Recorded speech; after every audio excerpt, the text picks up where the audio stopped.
तेजस्विनावधीतमस्तु मा विद्विषावहै। ॐ शान्ति शान्ति शान्तिः।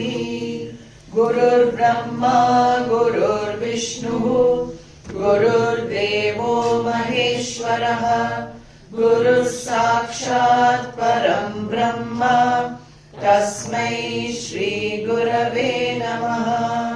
दयाकरं दयाकारं दान्तं धर्मप्रवर्तकं प्रणमामि दयानन्दं मदाचार्यवरं परम्। ॐ गं गणपतये नमः। ॐ गं गणपतये नमः। ॐ गं गणपतये नमः। अज्ञानतिमिरान्धस्य ज्ञानाञ्जनशलाकया चक्षुरुन्मीलितं येन तस्मै श्री गुरवे नमः। तस्मै श्री गुरवे नमः। भज गोविन्दं भज गोविन्दं गोविन्दं भज मूढमते।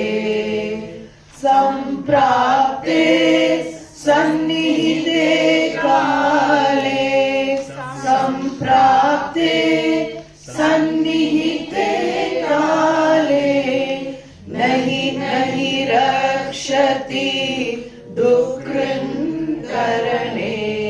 नहि नहि रक्षति दुःकृन्करणे। मूढजहीः धनागमतृष्णां कुरु सद्बुद्धिं मनसि वितृष्णां। यल्लभसे निजकर्मोपातं वित्तं तेन विनोदय चित्तम्। नारीस्तनभरनाभिदेशं दृष्ट्वा मागामोहावेशम्। एतन्मांसवसादिविकारं मनसि विचिन्तय वारं वारम्। नलिनीदलगतजलमतितरलम् नलिनीदलगतजलमतितरलम् नलिनीदलगतजलमतितरलम्। तत्त्वजीवितमतिशयचपलम् तत्त्वजीवितमतिशयचपलम् तत्त्वजीवितमतिशयचपलम्। विद्धि व्याध्यभिमानग्रस्तम् विद्धि व्याध्यभिमानग्रस्तम् विद्धि व्याध्यभिमानग्रस्तम्। लोकं शोकहतं च समस्तम् लोकं शोकहतं च समस्तम् लोकं शोकहतं च समस्तम्। नलिनीदलगतजलमतितरलम् तत्त्वजीवितमतिशयचपलम् विद्धि व्याध्यभिमानग्रस्तम् लोकं शोकहतं च समस्तम्। भज गोविन्दं भज गोविन्दं गोविन्दं भज मूढमते। So we came up to this verse. We'll try and do a few more verses. So what does Adi Shankaracharya say here? So Nalini Dala Gata Jalam Ati Taralam. First of all, we'll take the verb in the verse. What is the verb? Vidhi, know, understand, assimilate. What? Jeevitam Atishaya Chapalam. We'll go with the meaning first and then the example that he gives. So the Jeevitam Atishaya Chapalam means that life is fleeting, life is transitory, life is ephemeral. How does that help to know that? Because we can only plan so much. Many people make very solid plans for future and everything. That's another disappointment because a lot of the plans we make don't manifest, right? So we can make general plans. There's no harm in making a general plan for anything you want. But understand what? Understand there are so many factors not in our control. Anything actually can happen at any moment for anyone. This is a fact in life. We think everything is going very smoothly, everything is going well, and suddenly something comes up. Suddenly something happens. And this is the nature of life. After living, again, a few years on this planet, we know that there are many things which are not under our management, under our control. The best thing we can do, what can we do in such circumstance? We can keep our fingers crossed, they say, and hope for the best. Keep the fingers crossed and hope for the best. So we don't make concrete plans. Always dangerous to make concrete plans in life.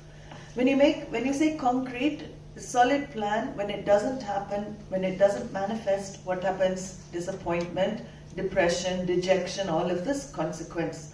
So here he says, understand that life is fleeting.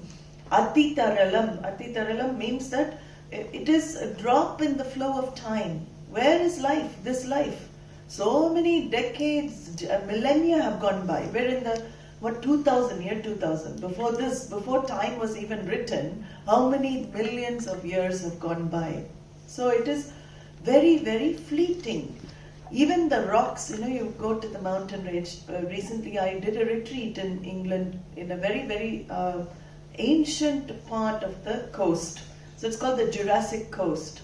On that cliff you can see 4 eras of time in one place. So it's a UNESCO cultural, it's a World Heritage Site actually. Dinosaur bones are buried there. How many years old, you ask? 300 million years old. Can we imagine such years? 300 million years old. And they carbon date and they discover that. So how many millions of years have gone by? What is my life in the scheme of time? We have to see, it is fleeting, it is going. And he says here, Yavat, Yadvat. Yadvat means just as what? This Nalini Dalagata Jalam. So just like the drop of water on a lotus petal. So I don't know whether you must have all seen a droplet of water on a lotus leaf or a lotus petal. How does it remain? Little bit of wind can shake it off, right? So for a while it looks like it's just hanging on there, it's there resting. It's a trembling, so Ati Taralam, it is shaking all the time. Ati Chapalam, it is always, you never know when it's going to drop off. One little breeze comes and it's gone, right? It goes. So life is ephemeral, he's saying, like that drop of water. Because body is always changing, mind is also changing. I wake up with one mood in the morning, then afternoon my mood has changed already. Evening my mood is totally different. How do we know, what it is going to bring? So this is what he is saying. Give life a chance to work. Give life to do whatever it is supposed to do. Unfold. You just live for the day. All of these verses are to actually give you what? They're not to make you depressed. As I said, it's a wake-up call to make you see, today is all I have. In fact, not even today, this moment. I only have this moment. I don't know when that droplet is going to go. And he brings in here, Vyadhi Abhimana Grastam. The whole world is stricken by disease. Disease is one thing, Vyadhi is disease. Whether physical disease, mental disease, that also we can never say when something is going to come, right? Suddenly COVID appeared out of nowhere. It just appeared on the planet, and then people had to go through a lot of suffering. Humanity as a whole experienced so much suffering with COVID. So Vyadi means any kind of, expect disease, we don't know, anytime any kind of disease could come. And there is another type of disease he talks about, not just the physical Vyadi, Abhimana. Abhimana is also Vyadi. What is that? Sense of pride, sense of conceit, sense of I have achieved everything. I have done all this in my life. I am the one who is in managing I call all the shots in my life. So this Abhimana is a very, one of the things that Krishna talks about as an impediment to spiritual life. Because when there's Abhimana, and there he calls it, manitvam. So the opposite value in chapter 13 is amanitvam, to develop lack of pride, lack of conceit. What is this pride? Do we analyze? What are we really proud of? Qualifications, achievements. Yes, I may have put in effort, but so many things in my life have been a product of many other people's efforts. Who has put effort in forming my mind? My parents. Who has put effort in forming their minds? Grandparents. We can go generations back. All that I have in this moment as talents, skills, whatever I feel proud about, they also contributed to it, right?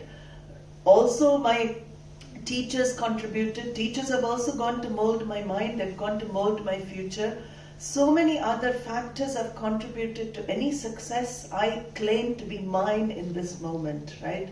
And of course, without Ishvara's grace, there is no such thing as success.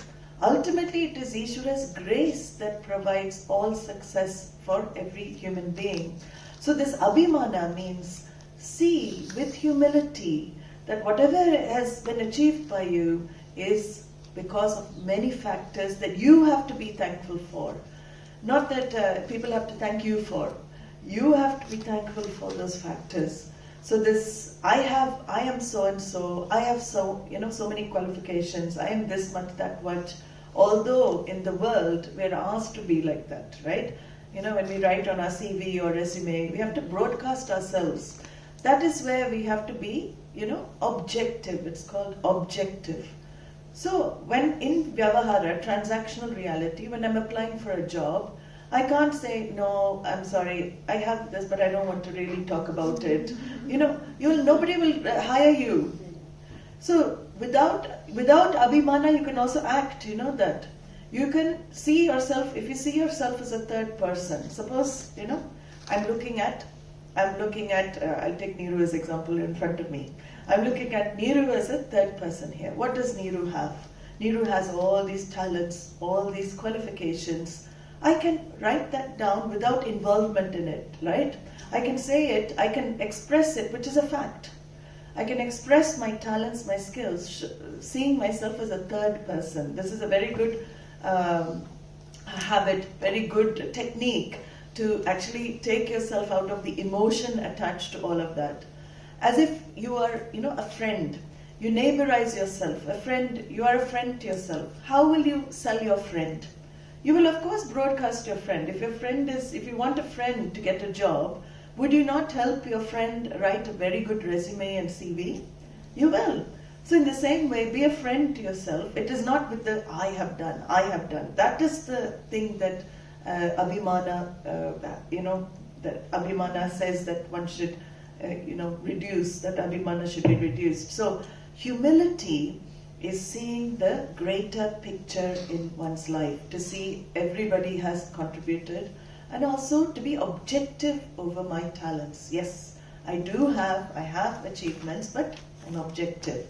See, he says here, death is around the corner. Samastam lokam, samasta lokam shoka hatam, lokam shoka hatam cha samastam, which means only sorrow seems to follow people everywhere. I mean, these are, as I said, these verses are not very palatable, but it is truth. Because if you look at life, it is a balance between sorrow and happiness. But whenever we feel in happy moments, what's coming next? It always like that. Some situation comes and puts us down, right? So whole of life is this mishra. It is going through this up and down. And he says here, actually the world is afflicted with sorrow. It seems to follow us. I'm trying to run away from sorrow, and I try and find situation and something that keeps me away from sorrow. For a while I escape the sorrow, then what happens? Something brings me back to sorrow. So I keep returning to this sorrowful state, and I try and escape from sorrowful state. So whole of life, he said, lokam, the whole world is consumed in this kind of getting out of sorrow, in sorrow. It follows everyone everywhere. And always there will be some trigger. So if you escape, as we saw yesterday, you escape one trigger, then some other trigger Bhagavan will definitely provide. So, sometimes this escape from sorrow is likened to drowning in the rivers, very, very turbulent waters. So like a worm, one of the acharyas says, jiva is like a worm. It gets dragged into the whirlpools of the river. Because there's certain whirlpools. Then suddenly it comes up for air. Then it gets dragged back underwater again. Suddenly it comes up for air. Then it gets dragged back. This is called samsara. And this is what he's talking about here. And let us not, I know everybody is objective here. Why is this being said? Again, we have to see why is it being said. Because the Acharya wants to wake us up to not waste our time. We think our time is limited here on earth. We think we have all the time, but we don't. Use the time well. Use the time for at least spiritual study. Use the time for spiritual growth. Even if we don't find spiritual discovery, understand as a fact, Bhagavan has promised, made the promise in Bhagavad Gita, he will give you a life. In next janma, it is picking up the thread. He will give you that potential to pick up the thread. So, this is the only way one can come out of this sorrow. Shokahatam, whole world's afflictions, all the vyadis. What are the diseases? First, we have physical disease. That is the disease that we usually think of. But the mental disease, the disease of pride and conceit, is also another disease. And it afflicts us because we demand respect from society. If you have a lot of pride, people who have, strong abhimana, they demand respect. We should command respect, not demand respect. Respect should come commanded, right? A real leader will command respect of their followers as well. So this is a very important verse to understand that the past has now gone. Can we change the past? Can we convert our past? We cannot. We can learn from our experiences of past. So past is not useless. Past is not a waste. Past is not for regret. Past is for understanding and study. What are the lessons my past has taught me? And if I'm really intelligent, I will learn from my past and not make the same mistakes, the same errors again. This is, again, these verses show that let go of the past, let go of the future. Why? Future actually is a projection in my mind. Do I really know what is going to take place? Yet we project, right? Oh, this will happen, that will happen. I'm very clear things will happen according to what my mind is telling me. So to avoid certain things happening, which I am projecting, which have not actually happened, I make a lot of work I do in the moment to prevent things that have not happened yet. So half the time goes in the present, worrying and acting for a future which is not yet manifest. So these verses are saying, future is not in our hands. It's not even there. So let the future take its own course. When the future manifests, it becomes a present, right? So all you have to deal with is what? Present. Past was also a moment of presence. All the past experiences we lived through were present at that time. What do we call? From this moment we call it past because they remain as memories in my mind. Memories have no power over you. Okay? Memories have no power over you. It is the emotion that you attach to your memories that disturb you. So when you recall certain events of the past, it should be like seeing a movie. Not affecting, but what affects us in the present? when I recall the emotion that I experienced then, I recall it and then it comes back to the present. Then what happens? I disturb my present. So all these are things that we can practice seeing. By understanding, practicing, we can assimilate our past. We can, leave our worry for future, anxiety for future. By worrying about the future, will I achieve anything? Will I manifest what I want by worrying about future? I cannot. By simply having fear and worry and anxiety for future, I'm not achieving anything. So Adi Shankaracharya says, don't worry about past, don't feel anxious for future. Now is all you have in your life. And he goes on to show the limitation now, not just of life, of people in life. And these next few verses are a bit scathing, but important also to understand. And we'll chant it. Yavad vittoparjana saptaha. Yavad vittoparjana saptaha. Yavad vittoparjana saptaha. Tavan nija parivaro raktaha. Tavan nija parivaro raktaha. Tavan nija parivaro raktaha. Pascha jivati jarjara dehe. Pascha jivati jarjara dehe. Pascha jivati jarjara dehe. Vartam kopi na pritchati gehe. Vartam kopi na pritchati gehe. Vartam kopi na pritchati gehe. Yavad vittoparjana saptaha. Tavan nija parivaro raktaha. Pascha jivati jarjara dehe. Vartam kopi na pritchati gehe. Bhaja Govindam, Bhaja Govindam, Govindam Bhaja Mudamate. So, be ready. Yavad vitto. There is no security in people either, people close to you. Because he says, Yavat, as long as Vitta uparjana saktaha. So, as long as you are capable of, that you are able to earn wealth, that you are working, you are providing for the family, then everybody will be very interested in you. People or your family members all will love you because, they will say, oh, daddy get me this, papa get me this. Wife will say, oh, I want this is on my list. Please give me the funds, or if she's working, these days women are very independent, so we can't say that, but there's always some kind of need for you in life. People need you in your life. So Adi Shankaracharya says here, actually you're living a false life. You don't know what life is. All at home they do love you, definitely.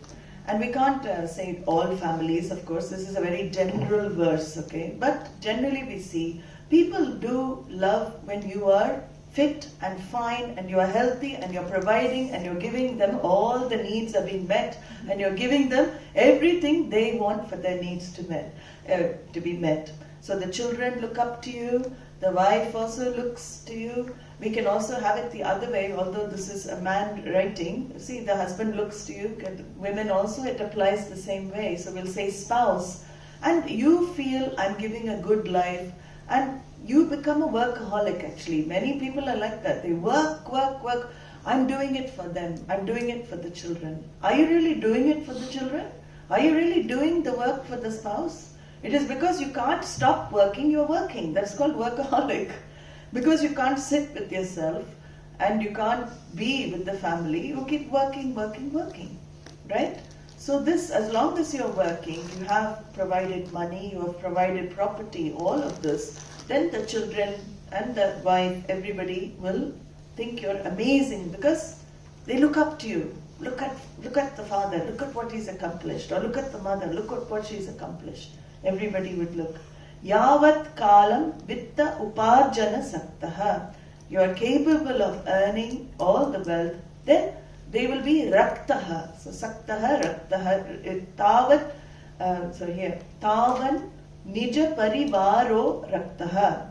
Until then, until you give them this lifestyle, you're able to maintain the lifestyle for them, then nija parivaraha, all the people close to you. So it is not nuclear family only, all your joint family, everybody, they will be attached to you. They will like to be in your company, in your presence.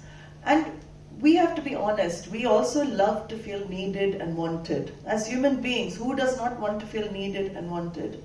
So we live on that feeling of, they need me, they want me, I'm useful for somebody, I'm useful for something. So actually, are you fulfilling? Again, we have to question. All of these verses are to make you question. Are we actually doing things for their sake or for the sake of feeling needed by them? Because when I'm needed by someone, I feel useful. I feel like alive if I'm needed by someone. And there's a feeling they cannot live without me. We also like that because the dependence is on me. They won't live without me. I am really needed in the household. I am the breadwinner. I do everything in the household. So it's seemingly that you become indispensable in quite a few people's lives at this moment. But what does he say? Paschat. That moment doesn't last very long. Paschat means afterwards. After what? Jar jara dehe. When you are old, your body is decrepit, you cannot even move and earn and do anything. You become useless for people, useless for the home. What happens? See, you toiled, you slaved, you earned, you provided for your family, you did so much in your life. And many sacrifices you must have made for your family members. Many things. They may not know, but you've done all of that, you feel you've done that. What happens now? He says, quite brutally, he says, Vartam kopina prichati gehe. In the home, they don't even ask how you're feeling. When your body is old, it's decrepit, they don't bother about you. You're left in one room, in some corner. Nobody wants to sit with you anymore. For all this life you've been talking, you've been going on holidays together and everything, but you're old. But all the children, even if you're living in a joint family these days, very rare, but children are running around, oh no, I don't want to go to grandpa's room, otherwise you talk. I don't have time to sit, I want to go out and play, I've got my work, I've got my studies to do. Who wants to go and sit with old people? Very rare, right? Want to sit and listen. Because when you're old, generally you talk about past. So that's a big joke. You become brunt of joke.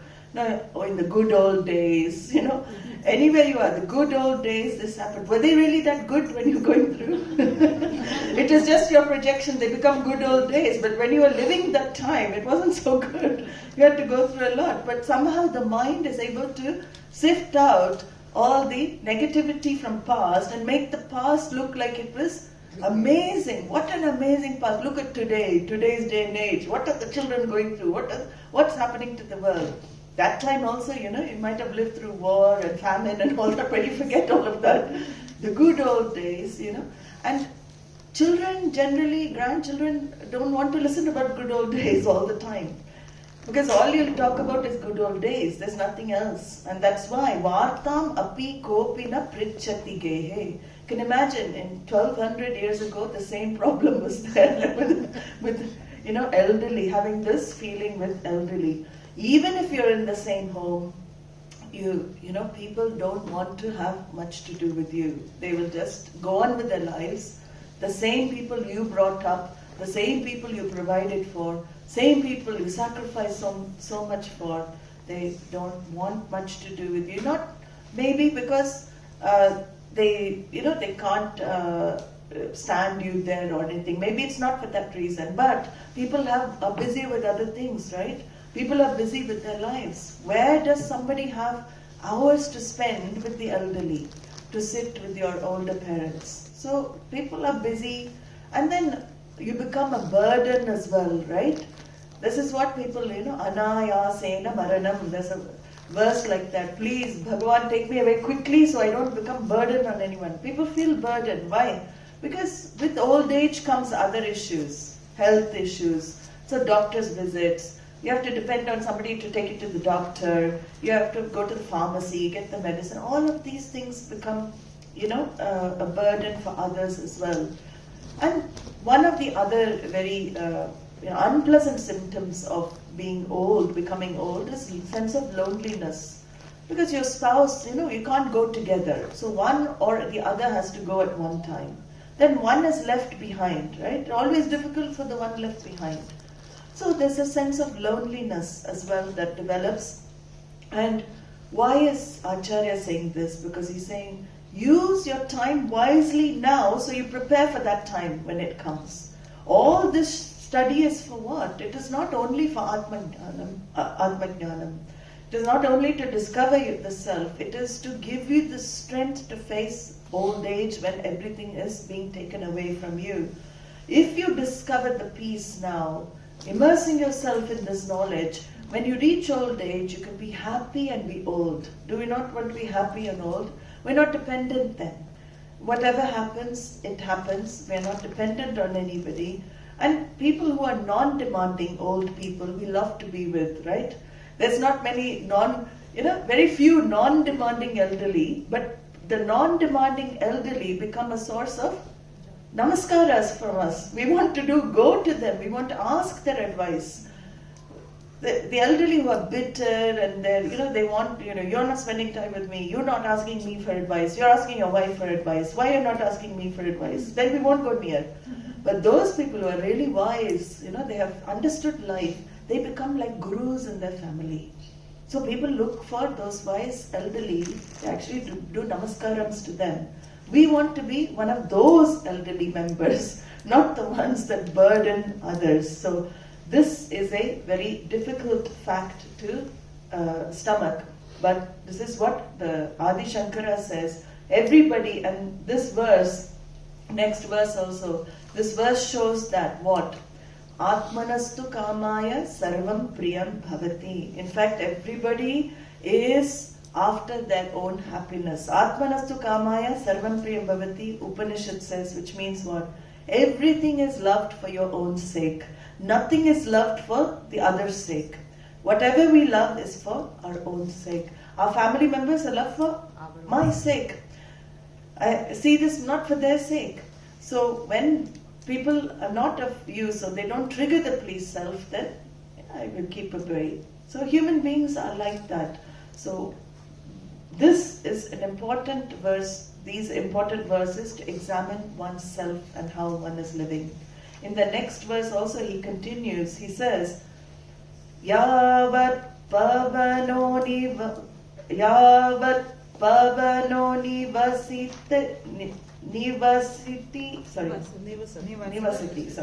nivasati dehe yavat pavano nivasati dehe yavat pavano nivasati dehe tavat pritchati kushalam gehe tavat pritchati kushalam gehe tavat pritchati kushalam gehe gatavati vayo deha paye gatavati vayo deha paye gatavati vayo deha paye bharya bibhyati tasmin kaye bharya bibhyati tasmin kaye bharya bibhyati tasmin kaye yavat pavano nivasati dehe tavat prit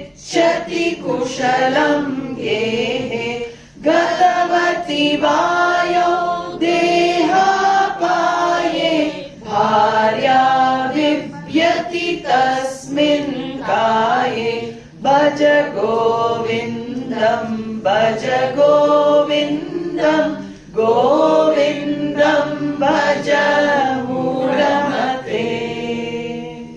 So here it's a continuation of the previous verse. It's an addition to the previous verse, but maybe people care in this verse more than in the previous verse. So he's adding a little bit more care here. Yavat pavanaha deha dehe nivasati. As long as the pavanaha means prana here, as long as the prana abides in this body, while you are breathing, while you are alive, basically, what he's trying to say, tavat kushalam prichati. So they will ask, people will ask. So he's being a bit kinder, because I think he realizes in the previous verse he was a bit brutal. So now he's saying, when your prana is in your body, you are still alive, people will ask. They will ask, how are you? Kushalam means these pleasantries, small, superficial things, not deep conversations. Yeah, kushalam va. In Sanskrit you say kushalam va, which means, are you well? Yeah, I'm well. Kushalam. So like this. Are you well? They will come into the room. You'll be, just about getting up, all the creaky bones, just getting your walking stick, getting your walker, about to enter the toilet. Are you okay, Papa? Yeah, I'm fine. I'm going to the bathroom. Okay, I'm going off to work now. Bye. So that's it. That type of kushalam, small talk, nothing deep. People will ask while you are in the physical body. They will question. They will ask you. But gatavati vayo sati. What happens when the prana leaves this body? What happens when you leave this body? The body is again a corpse. What happens? Dehe apaye sati. When the body is dead, when it begins to rot, it begins to stink, when the person is not able to interact with you anymore, then even the closest person to you, wife again, because a male has written this, but we can say spouse. So even the spouse, bhibhyati, is scared of that body. That body, the spouse was so attached to your body, that the spouse was so attracted to, maybe in early days, the spouse wanted you to lie next to her in the bed. Now she wants to chuck you out of the bed. that person does not want this body any longer in the bed. Until then, there's a lot of weeping, there's a lot of crying, there's a lot of missing. Oh, he was like this, he did this for me in the past. We had so many, again, older you get, the more you live in memories, right? You live in the past. So it will be all, and none of the arguments are remembered when somebody dies. All 10 years of fighting, beginning of marriage, usually, I don't know, I've not been married, but 10 years, they say, people have said, the initial 10 years of marriage are like hell, because people are fighting. I mean, not for everybody, but I've heard that. And then afterwards, people kind of, oh, he's like this, she's like that. So you kind of settle with the norm of, that all that falling in love and everything is, all in the books, only romance novels. I don't think it is really applicable for this life. But when somebody dies, somehow our mind forgets all the things we've gone through, right? So it's very nice, actually an exercise to think of that person dead every day. How will you? No, really. Because if somebody dies, we only think of the good things they've done. Why can't we think while they're alive? While they're alive, we only think of the negative things they are doing or the negative reactions we have with them. So when you wake up, think, oh, what will I feel if this person's dead today? I will feel very sad. In fact, it's really good because you will never leave an argument unfinished. If you know that person is not going to be there next moment, will we leave argument unfinished? No. We will definitely make up. And this is how, we have to actually think. It sounds depressing. But if you do this as an exercise, you will never procrastinate, put off. Because you know that if that person is suddenly gone, you will regret the rest of your life.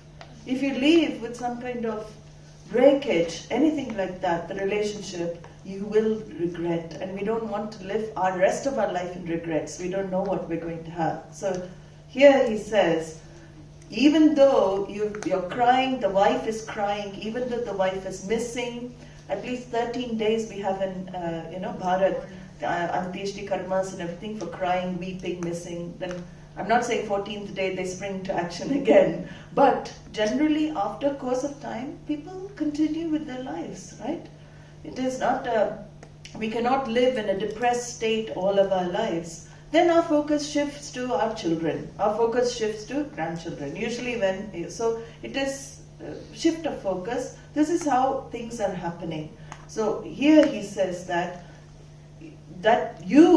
body, he's telling the person who's died now, when you are gone, that body, which was loved so much by your children, by your spouse, nobody wants to be near it anymore. Nobody wants to be near that body anymore. It's disintegrating, it is going to the ground. Where is the attachment now? This is the question. What are we really attached to in life? Who are we really attached to? Because people come and go all the time in our lives. Even if we look back, many people who have influenced us, now they've become a figment of imagination, figment of memories. So even after you go, unless you have a big role in history, who is going to remember you? Millions of jivas have come and gone. Anybody is going to remember you in 1,000 years? In history, if you have a big role, while you're here to play, then you will be in the history books. But then again, who is going to, spend time reading history? Hardly anybody does that. So life is not much. What I think I am, how important I am. This is why Adi Shankara is saying all these verses. I am not as important as I think I am. I think I'm so important, but actually I'm not. First verse he said you're not indispensable. And here the wife, herself will be scared of you. Spouse, after you leave your body, nobody will want the body around as well. So what is the takeaway from this verse? Again, as I said, there should be no procrastination in life. Procrastination is one of the worst habits, putting off things. Now is all I have. Do I know when the next breath is going to go out and never come back in? Do we know? We don't know. So that is why I do what is to be done now. Don't waste time. As I said, this is like a warning alarm. This is like a siren. Bhaja Govindam is an alarm. And it really gives you a shift in perspective, because you cannot come back to situations to change them. So live wisely now, live in the moment, and do what is to be done. We also don't know who will be with the next Janma, right? So the precious time that you have in this Janma, right in front of you, live well, use it for vichara, use it for spiritual purpose, use it for understanding yourself, use your time wisely, and be of use to others also while you are alive. Now in the 7th verse, he talks about the stages, various stages of life. He says, Balastavat krida saktaha. Balastavat krida saktaha. Balastavat krida saktaha. Tarunastavat taruni saktaha. Tarunastavat taruni saktaha. Tarunastavat taruni saktaha. Vriddhastavat chinta saktaha. Vriddhastavat chinta saktaha. Vriddhastavat chinta saktaha. Parame brahmani kopi na saktaha. Parame brahmani kopi na saktaha. Parame brahmani kopi na saktaha. Balastavat krida saktaha. Tarunastavat taruni saktaha. Vriddhastavat chinta saktaha. Parame brahmani kopi na saktaha. Bhaja Govindam Govindam, Bhaja Govindam, Govindam Bhaja Mudhamate. So here he analyzes the stages of life and what we are generally occupied with at each stage. Of course, there are many things we are occupied with, but in general. So Balastavat means in boyhood, in childhood. In childhood, what are we most occupied with? Krida Saktaha. Krida is any play. So cricket, sports, clubs, many, I know parents are very involved in taking the children to swimming club, this cricket club, this club, that club. So children are involved mainly in play and studies. Then the childhood goes off like that. Then you become Tarunaha, Taruna, youth. So Tarunastavat, when you are youthful, Taruni Saktaha, you're attached to your Taruni, your girlfriend. So you have lots of girlfriends, See, those days Adi Shankaracharya must have quite interesting to see that, in those days they also had all these issues. So when in the youth, it goes off with having, relationships, all of this, hormones are changing, adolescent, all these stages. So youth, you're having all these changes, so you're attracted to the opposite sex, or these days same sex as well, doesn't matter, but your youth goes off on all these kind of relationship, dating, going out, all of this is included here. Youth is going, and some people, studies, some are interested in making it in their studies as well. So along with all of those other activities, some focus is on study. I know one girl actually, one of my students' niece, she doesn't want to go out, do anything. She is so focused on her studies.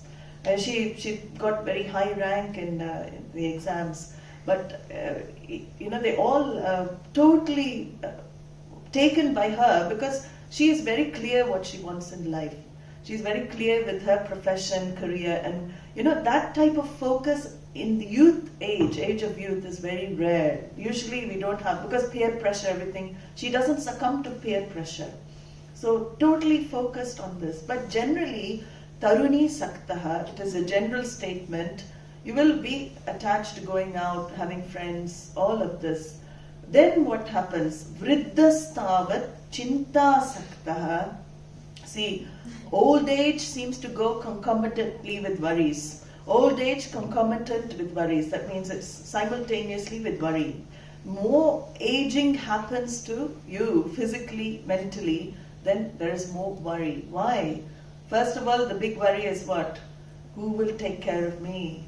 How will I be taken care of? Do I have medical insurance? Do I have this insurance? What if this happens? What if that happens? So worry goes, because you see the body, you can perceive the body. It's getting, apakshiyate, it is going part by part, you see. Knee replacement, this replacement. As I said, the accessories of youth are replaced by accessories of old age. Hearing aid, walking stick, all of this. So there is a worry. What will happen to me? And this is not the only worry. Because the worry also transfers, I am not the only source of worry for myself. My children become source of worry. What will happen to my children? Oh, my child is still unmarried. 45, unmarried. What will happen after I go? So even at that age, you're worrying, a 45-year-old adult who can make their own decisions, you're worried about getting them married at that age. Because you're thinking what? What will happen after I go, right? What will happen to them? Why do we worry? Because that jiva is a separate jiva. Jiva has its own prarabdha karma. It has to go through its own karmas, own action. But why do I worry? Because that I thought is invested in mine. So when there's I, there's always going to be mine. So the I transfers to that, whatever is mine, I is invested in. So whatever is happening to mine is happening to I. So there are few things that I have in my life that my is invested in. And that my is also a source of worry for me. So anything with my house, my car, you see that. Where you don't have my investment, you're not worried about it. As soon as you say my, then you feel it belongs to you, then there's worry. Okay? So here, this old person, increased worries, chinta saktaha. You have so many worries about children, grandchildren, house, this, that. And why is he saying, where is the space to think about anything else? See, people think, I also remember a lady telling me, she asked, those days she was asking, well, you're so young, why are you interested in this life? You can do so many things in the world. And when you're 60, you go to ashrams, 60, after 60, doing your duty and everything, you go and sit in ashram. This is too young to be in ashrams, like that. So I did say, please don't mind, but may I ask your age? So she said 65. And I said, are you ready to go to ashram? Have you visited ashram? No, because she's going to US to see her grandchildren. She's spending all the time with the grandchildren because before you know it, you're sucked in. You cannot suddenly at 60 leave the jagat and go and sit in ashram. It has to be a process of throughout your life to develop the vairagya through knowledge. As I said, knowledge will alone give you that vairagya, dispassion. So you are ready. Even if you reach 60, you are ready by that time to let go. Let go because you understand, is Bhagavan not taking care? Today we saw in the meditation, how many orders were pervaded by? Everything is Bhagavan making everything function. Do I have to make any effort to make my body function? So many orders we see in universe. Do I make any effort? In the same way, will he not take care of my children, my grandchildren? Of course, Ishvara's order will take care, but we don't have that shraddha, we don't have that trust. So all these Adi Shankaracharya's doing is to show you, trust that order, let go of that feeling. So the time, basically in this verse is saying, you don't have the time to think about other things. In old age also, along with the worries, guilts and regrets of past also start following you. So many, why didn't I do that? At 30, I took that decision. I should have gone to this place. I went to Saudi instead. I should have gone to Kuwait. All these things of, regrets you have. Then guilt. I should not have treated that person in some way. Maybe some relationship breakages. Everybody has something. Why did I speak that way? Now it's too late to make up. So in old age, all of this comes to the surface because you're by yourself. So all of it comes up. So he's saying here that if you don't learn from life, you will live the old age like this with all this worry and everything. So Bhaja Govindam, bring Bhagavan into your life. It's not too late. Start now. Bhaja Govindam, worship that Govinda. Parame Brahmani Kopina Saktaha. Nobody is interested in limitless Brahman. Nobody is interested in, nobody meaning there's very few, 7 billion or 8 billion on this planet. Who really comes to study Vedanta? It's teeny drop, right? Param, who is interested in discovering this Brahman? So he's saying nobody is bothered about discovering the limitlessness which will free you from all this worry, which will free you from all this regret and guilt and hurt and all of this you can't carry, which will free you from the need to depend on external world for your happiness. Nobody is interested in that. So see how much time we spend in so many other pursuits throughout our life. By the time we know it, we're 80. We don't know. Now there's enough time. Look at your whole day. How do you spend the day? Get up. If you look at the day, how many hours are gone in all the other pursuits? Can I not spend 1 hour a day with Bhagavan and myself? Can I not make 1 hour at least to do some shravanam and spend in my spiritual life? That is why it becomes very important to start now to make that time. Phone off. Nobody can disturb me. I have this time for myself, for my spiritual practice, because it is investment for your future. So when you see the future, and the future is like this, we don't want to experience future like this, with chinta saktaha. We want the future with Brahmani, Brahmani saktaha. So for that to happen, one has to practice, start practicing now, setting aside time for one's own spiritual pursuit for one's spiritual life. So here, this is what these verses are saying. Relationships will come and go, but you spend the time with your own pursuit, your spiritual life. You do what you can for your family. When they're at a certain age, you have to let go. It is good to let go. Let them go on their own path, their own journey. If they make mistakes, it's also good. We cannot insulate our children from making mistakes.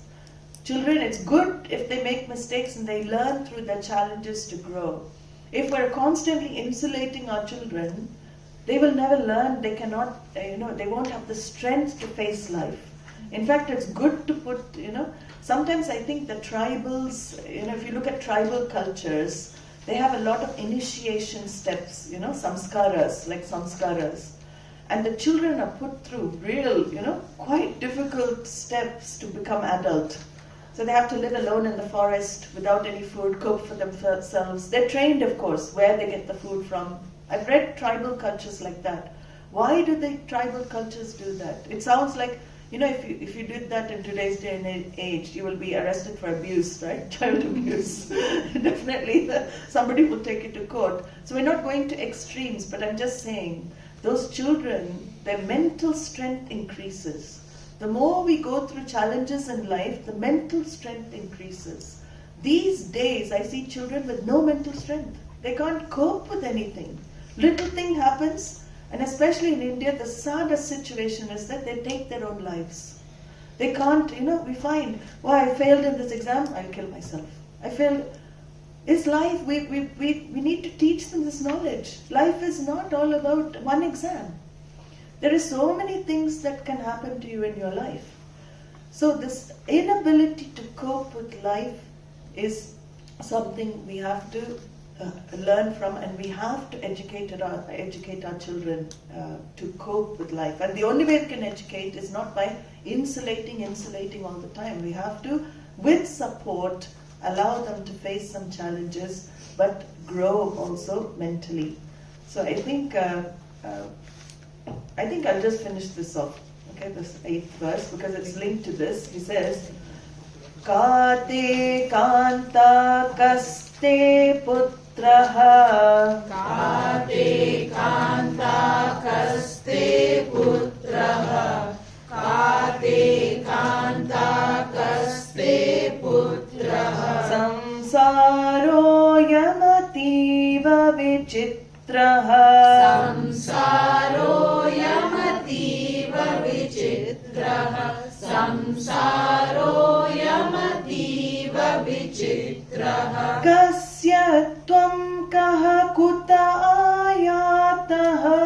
Kasya tvam kaha kuta ayataha. Kasya tvam kaha kuta ayataha. Tattvam chintaya tadiha brataha. Tattvam chintaya tadiha brataha.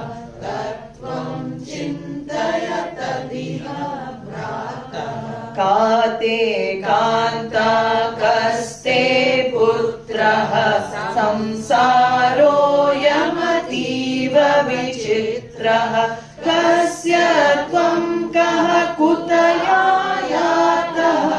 Tattvam chintaya tadiha brataha. Bhaja Govindam, Bhaja Govindam, Govindam Bhaja Mudamate. Who would think growing up with M.S. Subbalakshmi's tune, that's what she was singing all this? Everybody, oh, it's so beautiful, so wonderful, if they know the meaning. So, kaha is saying here, so here analyzing relationships in life, okay? All the relations, now we've seen so that topic comes, that's why I want to finish with this. Life is about relating. We are always in relationship with something. We cannot escape this. But what is this relationship? There are so many different people we relate to on a day-to-day basis. At home, I relate to people in certain relationships as mother, as daughter-in-law, as wife. So many roles I relate to with people at home. A husband also, the male also relates with different roles. At work, I relate with different hats, right? At work, I wear different hats. I play different roles in my workplace. With my friends, I am different. I play different roles with my friends. But we all relate with someone or other. With strangers also, I have to relate sometimes. People I don't know. But what is the truth of all our relationships? So here, these set of questions Adi Shankaracharya is giving to help you to contemplate on what your truth is, what the truth is of all your relationships. So he says, Ka te kanta. Have you ever inquired who is your wife? Or who is your spouse? Who is your husband? Was this person known to you from birth? Did this person come to you at birth? Did you know who you are going to marry? We had no idea, right? We had no idea who we were going to come. She was unknown to me. She was unknown to you at birth. She was brought up somewhere, you were brought up somewhere else. Somehow your prarabdha brought you together, and what united you? The marriage rituals unites someone. Then what happens? Then the my gets invested. My husband, my wife. Already the my gets invested. But the marriage ritual brings you together. But you are not really the husband, he's saying. You are not really the wife. Because that person is the daughter of somebody else or the son of somebody else. That person is the brother or sister of somebody else. There are other relationships that person has. Can you claim sole possession over that person? You can't say that person is only yours. We don't belong to anybody. Let's make it very clear. Nobody belongs to us, and we also don't belong to anybody. It is this I that shifts to mine. As I said, when the I shifts to mine after marriage, then also all the attachments start taking place. So to whom, the question is, then do I belong? I become the object of their possession as well. They say, you are my wife, you are my husband. Am I the subject or object here? Am I the one who possesses, or am I the possessed? So this is something we inquire into. Who is the putraha? Kaste putraha? Who is your son actually? Who caused your son? Always male is used, but can be putra or putri, can be also a daughter, progeny. Who are they? Did you cause that child? You think you caused that child, but you did not volitionally, do. The act is done, but you did not choose that child. You did not cause that child. In fact, what was that child to you in previous life? What was that spouse to you in another life? That son that you have in this life could have been the son of some other person in another life. You think it's this son in this life. That son could have been somebody else's son. You may have been a woman in previous life, and you could have been somebody else's wife, right? So what he's asking, these relationships that you think you are so, attached to, that you belong to in this world, what are these relationships? Ask yourself, who are you really related to? They are incidental. Yesterday I used the word incidental. Incidental means they have the nature of coming and going. Every relationship is incidental. When you understand that these are all incidental relationships, that I don't know what is coming next birth, right? My son could be, could be my husband. My son may be not even born in the family I'm born in, right? When I finish the prarabdha with a certain jiva, then that prarabdha is finished, they may be born somewhere else because they have some other thing to exhaust.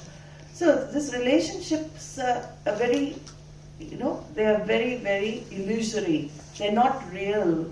What I think is real is not really real, the relation. So any relationship, however long it lasts, it lasts only for a certain length of time. It never lasts forever. So that is called incidental relationship.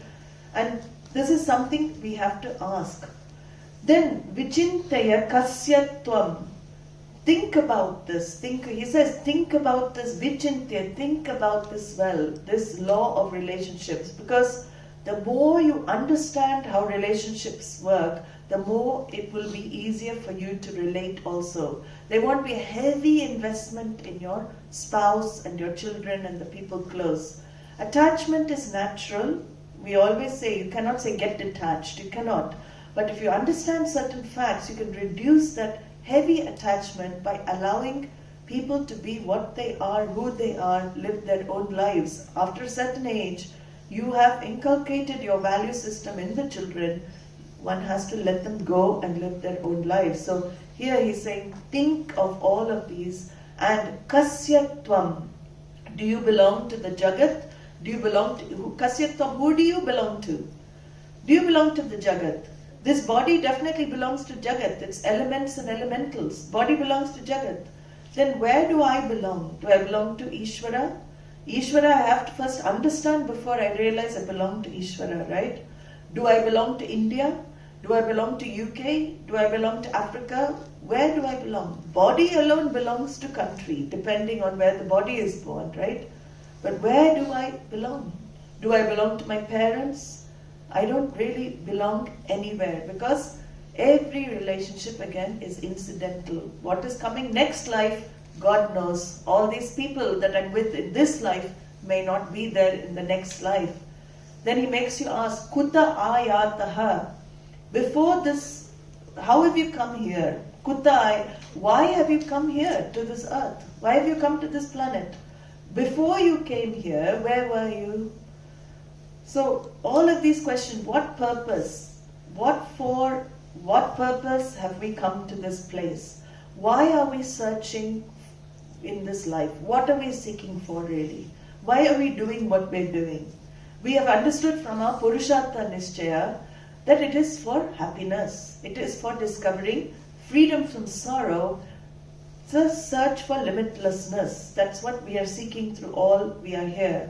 But we find also, as I said, whenever we move or we make changes, we think by a process of change, we can become happy. So we change countries, we change houses, we change relationships, we change so many things in our life to be happy. And we discover again and again, we are not still happy. So why have you come here? He makes us question. All of these are questions. Tattvam vichintaya. Find out the purpose of your life. Tattvam vichintaya. Find out the reality of this life. Discover that. Because ayam samsaraha ativa vichitraha. This life of becoming, this samsara life, which I've explained as a life of constantly changing in order to be better, life of becoming is very strange. It is variegated, it is varied. Very varied because we come across new people, we come across new situations, new experiences. Things never remain the same. It is all dynamic. There's a lot of variety. Things keep changing. Why do they keep changing? I don't know why. But I understand through again Vedanta study, I understand that it is to exhaust my prarabdha karma as a jiva, identified as a jiva, to exhaust prarabdha karma. So here he says, Tattvam chintaya iha, in this body. Don't wait for next life. Iha means right here and now. Start examining, asking yourself all these questions. Why am I here? What have I come from? What is my spouse? How am I related to all these people? Will I be related to them after death? What will they be for me after I go? Nothing. So think. Bhaja Govindam is to make you think. Okay? So we'll finish with that and we will have our Ganga Stotram up on the terrace. Om Sarve Bhavantu Sukhinah Sarve Santu Niramayaha Sarve Bhadrani Pashyantu Ma Kaschid Dukkha Bhag Bhavet Asato Ma Sadgamaya Tamaso Ma Jyotirgamaya Mrityorma Amritam Gamaya Om Purnamadah Purnamidam Purnat Purnamudachyate Purnasya Purnamadaya Purnamevavashishyate. Om Shanti Shanti Shanti. Hari Om. Shri Gurubhyo Namaha. Hari Om.